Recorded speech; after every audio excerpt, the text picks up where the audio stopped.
The movie The Matrix follows a dystopian future where the character Neo lives in a simulated universe called The Matrix. The movie is famous for its philosophical ideas around simulation and references different writers from whom these ideas originate. But featured most prominently is the work of Baudrillard, Simulacra and Simulation, which was written in 1981, 18 years prior to the film. But 20 years later, simulation is as popular as ever to discuss. This is most likely due to us being surrounded by simulation in our everyday past lives. Are we living in a simulation? Tell me right now, please. Tell us on the record. I hate to break it to you. Neil deGrasse Tyson can blow the most feeble minds that we might in fact be living in a simulation quite easily. To reiterate the point of Tyson here, since computers can already generate simulated worlds in video games, and seeing how vastly computers have improved just over the span of a decade, comparing that to our time as a species, it doesn't seem all that crazy anymore to propose the idea that we eventually could actually simulate a universe. So while putting the perspective of time around this, what's to say we aren't already being simulated? The odds that we're in base reality is 1 in billions. Many different philosophers have pondered over the idea of simulation for a long time, but the most famous example is Plato's allegory of the cave. The Matrix takes its idea from this concept almost entirely. It goes as follows. Imagine prisoners being chained inside a cave ever since birth. They are completely immobilized and can only perceive the wall in front of them. On this wall, shadows are being cast originating from a roadway behind the prisoners. Due to the echo from the wall, the prisoners are under the assumption that the sounds are coming from the shadows.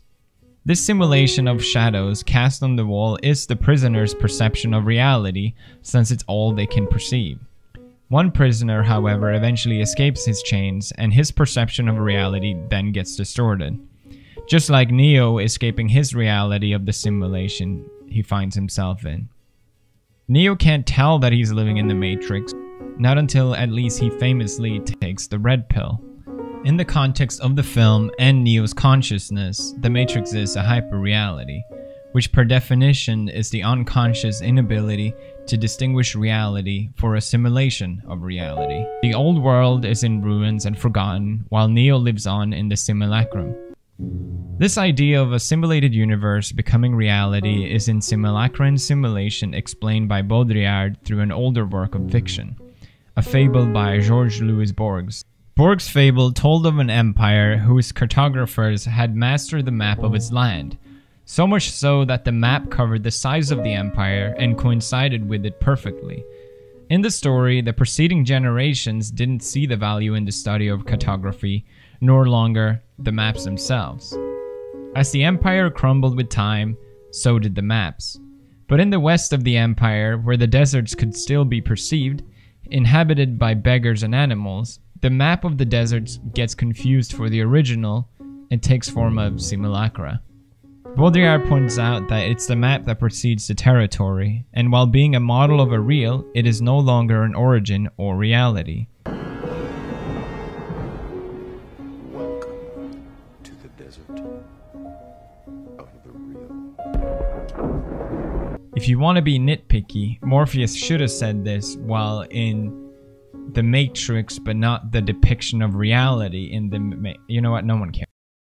According to Baudrillard, we already live in a hyperreality, which again is our unconscious inability to distinguish reality for a simulation of reality. So while simulation or simulacrum is most commonly associated with technology, simulation can also take place within a space beyond our physical limits. Something like this already exists for us: money. Baudrillard describes simulacra as something of a copy with no original. Money's value used to be bound by gold, the gold standard until 1970, but when this was removed, money functioned as its own reality since it's a copy with no original, thus a simulacrum. It's controlled by our laws, but more importantly, our belief. Money exists because we believe in it. In fact, looking at a simulation with this lens of Baudrillard, we see us surrounded by hyperreality. Hyperreality can also be a person taking someone's version of reality and making it their own.